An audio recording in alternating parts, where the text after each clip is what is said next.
Hello everyone, हम लोग discuss कर रहे हैं chapter how do organism reproduce. Last video में हम लोग डिस्कस कर चुके थे इंपॉर्टेंस ऑफ वेरिएशंस तक। तो आज हम डिस्कस करने वाले हैं मोड्स ऑफ रिप्रोडक्शन। तो हम जानेंगे कि मोड्स ऑफ रिप्रोडक्शन कितने टाइप का रिप्रोडक्शन होता है। तो मोड्स ऑफ रिप्रोडक्शन को जानने के लिए हम सबसे पहले लिखते हैं मोड्स ऑफ रिप्रोडक्शन। मैं बहुत शॉर्ट में लिख रही हूँ REP। तो कितने टाइप के हैं? Asexual and sexual reproduction. तो अगर हम इसको डिफरेंशिएट करें तो ये एसेक्सुअल रिप्रोडक्शन क्या है? यहां पर केवल आप लोग जूनियर क्लासेस में पढ़ चुके हो, एसेक्सुअल रिप्रोडक्शन में सिंगल पेरेंट इन्वॉल्व होता है। तो हम इसको लिख सकते हैं अब थोड़े यूनिक वर्ड से नाउ, यूनिपेरेंटल। ये कैसा होगा? यूनिपेरेंटल। यहां पे क्या है? सिंगल पेरेंट इन्वॉल्व है। ये होगा आपका बाईपेरेंटल। ठीक है, यहां पे हम लिख सकते हैं zygote is not formed. Zygote is not formed, zygote नहीं बनेगा यहां पर। और यहां पर क्या होगा? फॉर्म्ड। मैं शॉर्ट में लिख रही हूं फॉर्म्ड। क्या फॉर्म्ड? जाइगोट। ठीक है। नो फर्टिलाइजेशन, कोई फर्टिलाइजेशन नहीं होगा। और यहां पर हमारा क्या है? Takes place what? Fertilization. Fertilization takes place. ठीक है। इसके अलावा हम बहुत सारे पॉइंट्स यहां पे बना सकते हैं। लिटिल वेरिएशंस, बहुत ज्यादा वेरिएशंस नहीं आती लेकिन थोड़ी बहुत आती हैं। यहां पर मोर वेरिएशंस। इसके अलावा आप लोग लिख सकते हो नो गैमेट्स आर फॉर्म्ड। कहां पर? ए सेक्शुअल में कोई गैमेट्स फॉर्म नहीं होंगे लेकिन सेक्सुअल रिप्रोडक्शन में गैमेट्स फॉर्म होते हैं। तो ये केवल एक ऐसा रिप्रोडक्शन है जिसमें सिंगल पेरेंट इन्वॉल्व होगा। यहाँ पे कोई जाइगोट फॉर्म नहीं होगा, कोई फर्टिलाइजेशन नहीं होगा, कोई वेरिएशंस नहीं, बहुत कम वेरिएशंस आएंगे और गैमेट्स तो बिल्कुल नहीं बनेंगे। ठीक है। तो आइए अब हम जानते हैं NCERT बुक से। तो ये जो आपकी 2 एक्टिविटीज दी हैं ये भी बहुत इंपॉर्टेंट है बोर्ड के पॉइंट ऑफ व्यू से, लेकिन हम लोग बाद में डिस्कस करेंगे इसको चैप्टर के एंड में, सारी एक्टिविटीज एक साथ एक ही वीडियो में। ठीक है। तो सबसे पहले हम देखते हैं हेडिंग में क्या लिखा है। Modes of reproduction used by single organism, यानी कि किसके मोड्स बताए हैं? एसेक्सुअल के। अभी हमने समझा कि सिंगल पेरेंट किस में इन्वॉल्व होता है? एसेक्सुअल में। तो चलिए सबसे पहला देखते हैं हम fission. For unicellular organisms cell division और fission leads to the creation of new individual. Unicellular organism मतलब जिनके पास केवल एक सेल है, उनमें या तो सेल डिवीजन या फिजन क्या करता है? नए इंडिविजुअल्स को बनाता है, उनके बेबीज को बनाता है। Many different patterns of fission have been observed. बहुत अलग अलग टाइप के फिजन होते हैं। Many bacteria and protozoa simply split into 2 equal halves during the cell division। ठीक है, बहुत सारे बैक्टीरिया या प्रोटोजोआ क्या करेंगे? 2 पार्ट में डिवाइड हो जाएंगे। Micro organism in organisms such as amoeba, the splitting of the 2 cells during division can take place in any plane। इसका मतलब क्या है? मान लो कि ये अमीबा है तो वो किसी भी प्लेन में डिवाइड कर सकता है, ऐसे ऐसे ऐसे, क्योंकि आपको पता है कि अमीबा इर्रेगुलर शेप है, उसकी कोई फिक्स शेप नहीं है, तो कहीं से भी डिवीजन स्टार्ट कर सकता है, जबकि और ऑर्गेनिजम्स में ऐसा नहीं होता। अभी हम समझेंगे। अब ये डायग्राम को देखिए, क्या हुआ सबसे पहले? ये आप देख रहे हो, ये न्यूक्लियस सेपरेट होना स्टार्ट हो रहा है, स्प्रेड हो रहा है, धीरे खिंच रहा है, देख रहे हैं आप, धीरे धीरे, और यहाँ पे न्यूक्लियस अलग हो गया। तो एक बात आपको हमेशा याद रखनी है कि सबसे पहले किसका डिवीजन स्टार्ट होगा? न्यूक्लियस का, न्यूक्लियस का। ठीक है। और फिर आपका किसका डिवीजन स्टार्ट होगा? साइटोप्लाज्म का। जब भी फिजन होगा, एक ऑर्गेनिज्म से 2 ऑर्गेनिज्म बनेंगे तो सबसे पहले न्यूक्लियस डिवाइड होता है और न्यूक्लियस के बाद साइटोप्लाज्म डिवाइड होता है। आप देख रहे हो यहाँ पे इस डायग्राम में। अब हम देखते हैं however some unicellular organisms show somewhat more organization of their body such as seen in leishmania। ठीक है। और कुछ यूनिसेलुलर ऑर्गेनिज्म जैसे लीशमानिया वो अलग टाइप से डिवीजन करता है। आपने 9th में पढ़ चुके हो लीशमानिया क्या कॉज करता है? काला आजार। इंपॉर्टेंट है। ठीक है। आप देख रहे हो लीशमानिया का डायग्राम अपनी स्क्रीन पर। तो आप देख रहे हो इसका जो पैटर्न है ना, आप पहले फ्लैजिला, दूसरा फ्लैजिला बनना स्टार्ट हो गया, फिर न्यूक्लियस डिवीजन स्टार्ट हो गया, और धीरे धीरे आप देख रहे हो एक डेफिनेट ओरिएंटेशन है। ऐसा नहीं वो कहीं से भी डिवाइड कर जाएगा, उसकी ओरिएंटेशन क्या है, डेफिनेट है, फिक्स है, यानी कि वो ऐसे ही डिवाइड करेगा। अमीबा की तरह नहीं कि आप यहां से डिवाइड कर दो, यहां से डिवाइड कर दो, ऐसा नहीं होगा। ठीक है, सेम लाइन लिखी है यहाँ, which have a whip like structure. Whip क्या है, फ्लैजिला, आप देख रहे हो पूंछ जैसी स्ट्रक्चर है at one end of the cell. In such organisms binary fission occurs in a definite orientation. ठीक है, एक फिक्स definite orientation में होगा। In relation to these structures, other single celled organisms such as the malarial parasite plasmodium divide into many daughter cell. इसके अलावा दूसरा example क्या है, मलेरियल पैरासाइट। वो क्या करेगा, देखो अगर हम बेसिकली देखें तो आपके 10th क्लास में दो फिजन के दो एग्जाम्पल हैं। फिजन दो टाइप का है आपका, एक तो आपका है बाइनरी फिजन, ठीक है, और दूसरा है आपका मल्टीपल फिजन। तो बाइनरी के जो एग्जाम्पल हैं वो है अमीबा, लीशमैनिया, पैरामीशियम, अभी मैं दो ही लिख रही हूँ, अमीबा और लीशमैनिया, जो आपके एनसीईआरटी में दिए हुए हैं। ठीक है, मल्टीपल के एग्जाम्पल आपका क्या है, प्लाज्मोडियम, जो क्या कॉज करता है, मलेरिया। तो मैं समझाती हूँ। तो अब हम लोग देखते हैं कि सिस्ट फॉर्मेशन कैसे होता है प्लाज्मोडियम में, जो कि क्या कॉज करता है, मलेरिया। तो फिजन मैंने बता दिया आपको दो टाइप का है, बाइनरी और मल्टीपल फिजन। तो आप देखिए एक सिंगल सेल है प्लाज्मोडियम की, तो ये अनफेवरेबल कंडीशन में अपने चारों तरफ एक सिस्ट बना लेती है। सिस्ट का मतलब क्या है कि प्रोटेक्टिव कवरिंग, एक कवच अपने चारों तरफ बना ले रही है जब अनफेवरेबल, यानी कि जब परिस्थितियां इसके अनुकूल नहीं है, जब ये क्या नहीं कर सकते अपने सेल्स को, या हम बोल सकते हैं अपने अंदर जो भी सेल्स बना रही है उसको रिलीज नहीं कर सकती। तो इसकी जो अंदर न्यूक्लियस है, आप देख रहे हो सेंटर में न्यूक्लियस है, ये डिवाइड कर जाएगा बहुत सारे मल्टीपल न्यूक्लियस में, और इसके चारों तरफ थोड़ा सा साइटोप्लाज्म भी होगा, और ये सिस्ट अभी भी प्रेजेंट है। जैसे ही इसको लगेगा कि यह फेवरेबल कंडीशन है, तो ये सिस्ट को क्या कर देगा, ब्रेक कर देगा, और सारे के सारे जो सेल्स हैं वो क्या हो जाएंगी, रिलीज आउट हो जाएंगी। तो एक बार में एक सेल प्लाज्मोडियम की कितने सेल्स को रिलीज कर सकती है, 1000, और हर सेल ऑर्गेनिज्म में ग्रो कर जाती है। तो चलिए अब पढ़ते हैं हम नेक्स्ट टाइप को, विच इज फ्रेगमेंटेशन। तो फ्रेगमेंटेशन बहुत इंटरेस्टिंग है। अब हम बात करें मल्टी सेलुलर ऑर्गेनिजम्स की। In multi cellular organism with relatively simply body organisation. देखो मल्टी सेलुलर ऑर्गेनिज्म दो टाइप के हैं, एक है सिंपल बॉडी ऑर्गेनाइजेशन। सिंपल का मतलब क्या है कि सारी सेल एक जैसी हैं, all cell are same, all cells are same. देखो मान लो सारी सेल मैंने ऐसी बनाई, सब सेम दिख रही है, नहीं। और दूसरी कैटेगरी है कॉम्प्लेक्स मल्टी सेलुलर। कॉम्प्लेक्स का मतलब क्या है, अब सारी सेल की कोई सेल ऐसी है, कोई ऐसी है, कोई ऐसी है, अब आप रिलेट कर सकते हो, सब सेल अलग अलग है। तो दो टाइप के हमारे पास मल्टी सेलुलर ऑर्गेनिज्म है, एक की सेल सब एक जैसी है और एक में सेल्स अलग अलग हैं। तो ज्यादा कॉम्प्लेक्स कौन है, हम बोल सकते हैं कॉम्प्लेक्स बॉडी ऑर्गेनाइजेशन, जो कॉम्प्लेक्स मल्टी सेलुलर है। ठीक है, तो दोनों में जो रिप्रोडक्शन होगा वो टाइप अलग अलग होगा।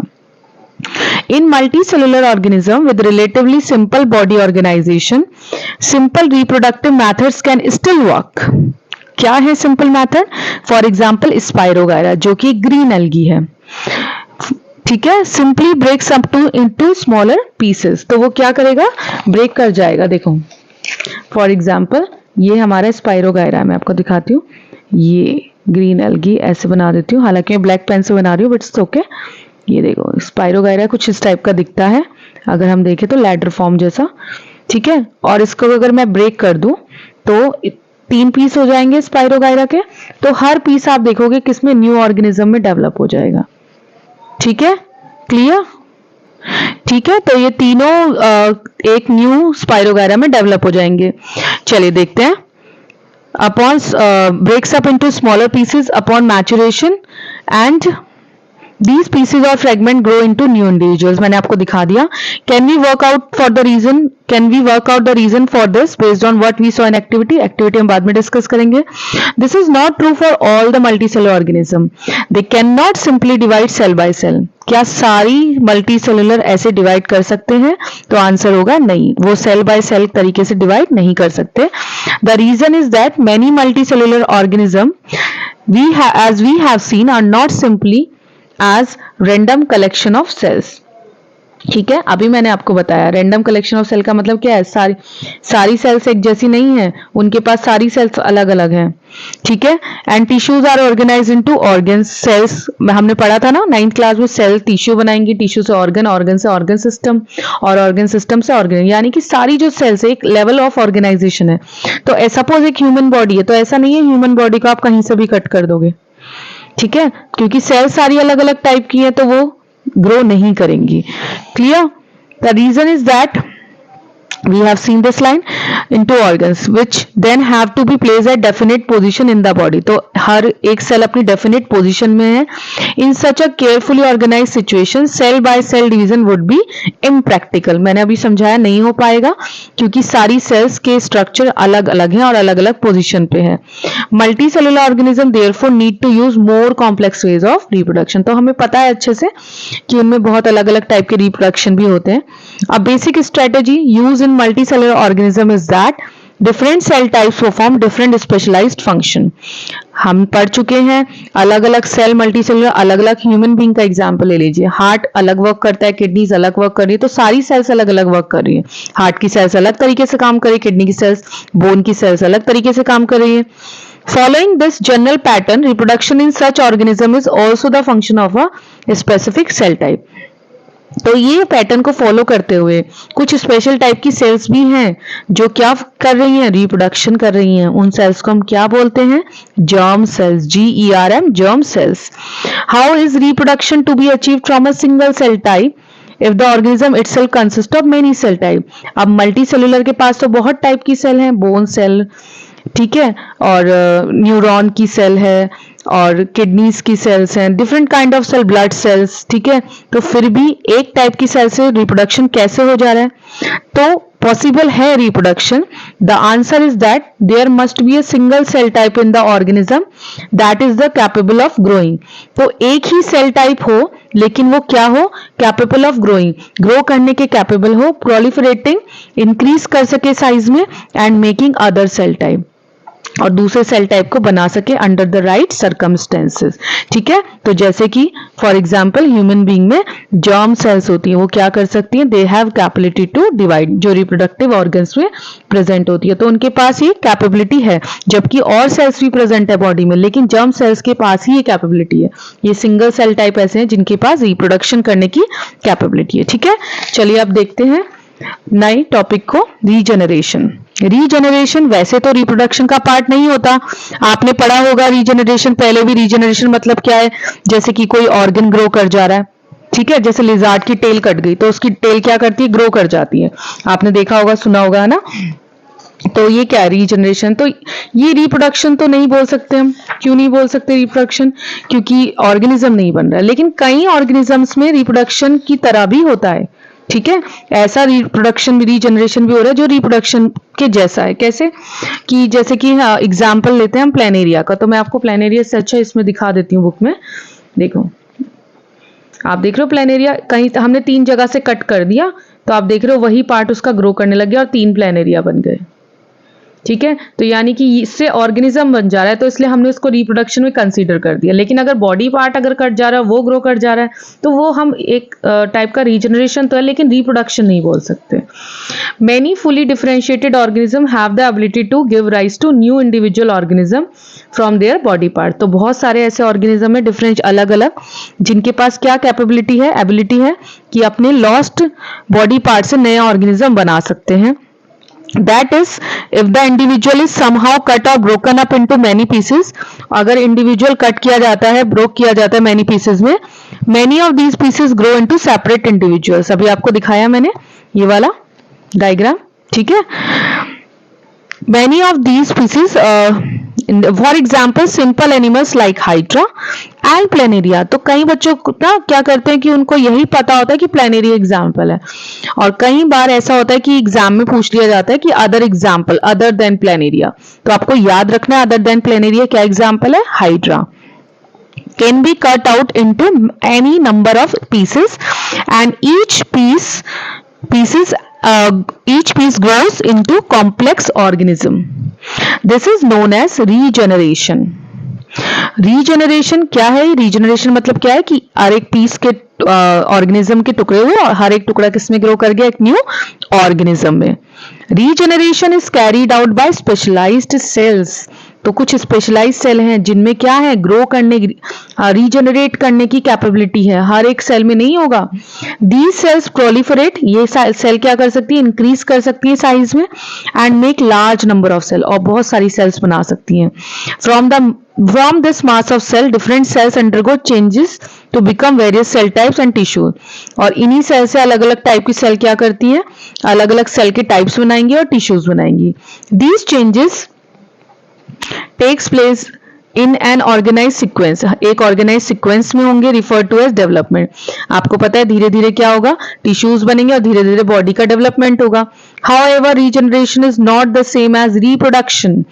मैंने अभी बोला ना आपको, रीजनरेशन का रिप्रोडक्शन में कंसीडर नहीं करते हैं, since most organisms would not normally depend on being cut up to able to reproduce. क्योंकि बहुत सारे ऐसे ऑर्गेनिज्म है अगर आप उनको कट कर दो तो वो न्यू ऑर्गेनिजम्स नहीं बना सकते।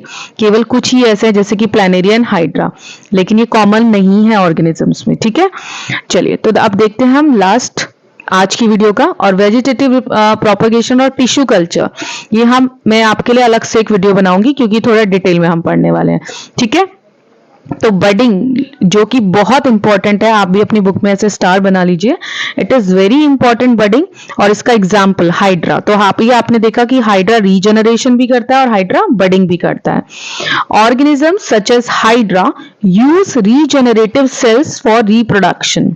ठीक है, अपनी रीजनरेटिव सेल्स को क्या करते हैं, यूज करते हैं in the process of budding. क्या बोलते हैं प्रोसेस को, budding. In Hydra a bud develops as an outgrowth. मैं आपको डायग्राम से समझाती हूँ। आप देखो, ये आप हाइड्रा देख रहे हो, ठीक है। अब धीरे धीरे एक बर्ड ग्रो कर गई।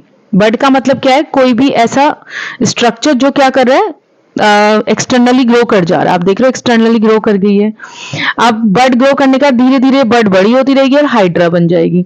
अब ये क्या है आपका बेबी हाइड्रा, और आपका ये क्या है, पेरेंट हाइड्रा। तो जैसे ही ये बेबी हाइड्रा पूरा मैच्योर कर जाएगा तो ये अपने पेरेंट हाइड्रा से क्या हो जाएगा, अलग हो जाएगा। ठीक है, ये दोनों सेपरेट हो जाएंगे, डिस्पैच्ड हो जाएगा, सेपरेट। इसके बाद क्या हो जाएंगे, दोनों सेपरेट हो जाएंगे, और सेपरेट होने पे क्या होगा कि बेबी हाइड्रा बन जाएगा। तो ये प्रोसेस है बर्डिंग का। ठीक है, ये डायग्राम बहुत बार पूछा गया है बोर्ड के एग्जाम में, तो ये बहुत इंपॉर्टेंट है। चलिए अब कंटिन्यू करते हैं। In Hydra a bud develops as an outgrowth due to the repeated cell division. यहाँ पे सेल डिवीजन होते रहेंगे और क्या बन जाएगी, आपकी बर्ड बन जाएगी। At one specific site, these birds develop into tiny individuals, छोटे ऑफस्प्रिंग में बन जाएंगे। ठीक है, ऑफस्प्रिंग मतलब बच्चा बन जाएगा। And when the fully mature, जब फुल्ली मैच्योर हो जाएगा, अभी मैंने आपको बताया ना, जब पूरा डेवलप हो जाएगा ये बेबी हाइड्रा, तो ये अपने पेरेंट से डी अटैच अलग हो जाएगा from the parent body and become new independent individual, और एक नया इंडिपेंडेंट इंडिविजुअल बन जाएगा। तो स्टूडेंट्स, आज की वीडियो मैं यहीं खत्म करती हूँ। होप आपको मेरा लेक्चर समझ में आया होगा। अगर आपको मेरे लेक्चर इंटरेस्टिंग लगते हैं तो मेरा चैनल सब्सक्राइब कीजिए please. Thank you so much.